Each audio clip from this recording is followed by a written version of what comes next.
الرحمن الرحیم وَلَهُنَّ الرُّبُعُ مِمَّا تَرَكْتُمْ، اور ان عورتوں کے لیے چوتھائی حصہ ہے اس مال میں سے جو تم نے چھوڑا ہے، إِن لَّمْ يَكُن لَّكُمْ وَلَدٌ، اگر نہ ہو تمہارے لیے کوئی اولاد، فَإِن كَانَ لَكُمْ وَلَدٌ، بس اگر ہو تمہارے لیے اولاد، فَلَهُنَّ الثُّمُنُ، ان کے لیے 8واں حصہ ہے، مما ترکتم، اس میں سے جو تم نے چھوڑا ہے، من بعد وصیۃ توصون بها او دین، وصیت کے بعد جو وصیت تم نے کی ہے یا قرض ادا کر لینے کے بعد۔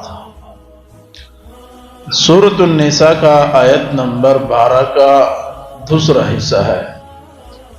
کل کے درس میں اللہ رب العزت نے شوہر کے بیوی کے مال میں کیا حق بنتا ہے مرنے کے بعد وراثت میں، اس تفصیل کو بیان فرمایا ہے۔ آج اللہ رب العزت یہ بیان فرما رہے ہیں، کوئی عورت مرد کے مال میں کیا حصہ رکھتا ہے، مرد مر جائے، شوہر مر جائے، اس کے میراث میں عورت کو کیا حصہ ملتا ہے۔ یہ بہت خاص عنوان ہے، آج یاد کر لے، عمل کی نیت کر لے، اللہ تعالیٰ اس پر بہت بڑا اجر عطا فرمائے۔ یہ جو ہمارے صابر صاحب ہے، یہ مجھے کہتے ہیں کہ تم روزانہ جو مسائل بیان کرتے ہو میراث کے، یہ تو ہمارے پٹھانوں میں اور ہمارے معاشرے میں اس کا کوئی وجود نہیں ہے۔ میں نے کہا قرآن میں ہے، ہمارے معاشرے میں نہیں ہے، تو پھر فیصلہ کر دینا چاہیے کہ ہم کس لیول کے مسلمان ہیں۔ قرآن نے بیوہ عورتیں، جو عورتیں رہ جائیں، شوہر فوت ہو جائیں، اس کے 2 حصے رکھے ہیں۔ پہلا حصہ وَلَهُنَّ الرُّبُعُ مِمَّا تَرَكْتُمْ إِن لَّمْ يَكُن لَّكُمْ وَلَدٌ، آدمی مر گیا، پیچھے عورت رہ گئی، اولاد کوئی نہیں ہے، نہ اس بیوی سے نہ کسی اور بیوی سے، مطلق اس کے اولاد ہے نہیں، نہ مذکر نہ مؤنث، نہ زیادہ نہ کم، نہ چھوٹے نہ بڑے، کوئی اولاد نہیں ہے۔ مال کو 4 حصوں پر تقسیم کر دیا جائے گا، چوتھائی حصہ مال کا وہ اس عورت کو ملے گا، باقی 3 حصے مرد کے ورثاء میں تقسیم ہوں گے، والدین میں، والدین نہ ہو، بہن بھائیوں میں نہ ہو تو چاچا وغیرہ میں مال تقسیم کر دیا جائے گا۔ عورت کے اولاد نہیں ہے، شوہر مر گیا ہے، 4 حصوں پر مال تقسیم، 1 حصہ چوتھائی حصہ اس بیوی کو ملے گا اور باقی حصے ورثاء کو چلے جائیں گے، یہ اس صورت میں جب اولاد نہ ہو۔ فَإِن كَانَ لَكُمْ وَلَدٌ فَلَهُنَّ الثُّمُنُ مِمَّا تَرَكْتُمْ، اور اگر اس عورت کا یا شوہر کا اولاد ہے، اس صورت میں عورت کو 8واں حصہ ملے گا، مال کو 8 حصوں پہ تقسیم کر دیا جائے گا، 8واں حصہ عورت کو ملے گا، بقیہ 7 حصے وہ وہاں پر تقسیم کر دیے جائیں گے، ورثاء کو، اس کے اولاد کو اور ورثاء کو تقسیم کر دیے جائیں گے۔ یہاں اس قانون کے اندر 2 مسئلے ضرور یاد رکھیے، گزشتہ درس میں بھی شاید یہ بات ہم نے کہی تھی، آج پھر آدمی مر گیا، اس کے وراثت میں میراث میں جو مال بچتا ہے وہ سارا کا سارا تقسیم ہوگا۔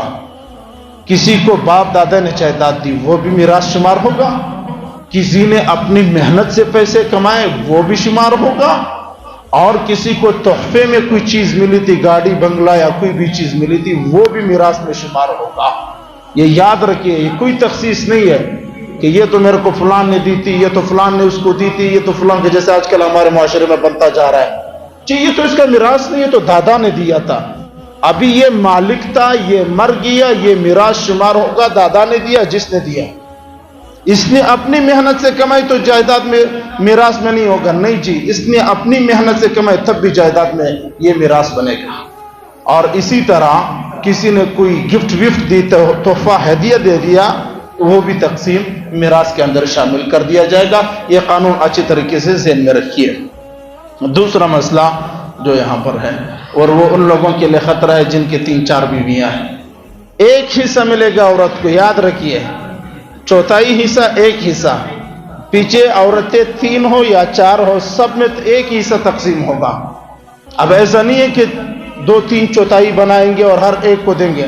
اگر کسی کی 2 بیویاں ہیں تو 1 چوتھائی دونوں میں تقسیم ہوگا، اور اگر کسی کی 3 بیویاں ہیں تو 1 چوتھائی تینوں بیویوں میں تقسیم ہوگا، 4 بیویاں ہیں تو 1 چوتھائی چاروں میں تقسیم ہوگا۔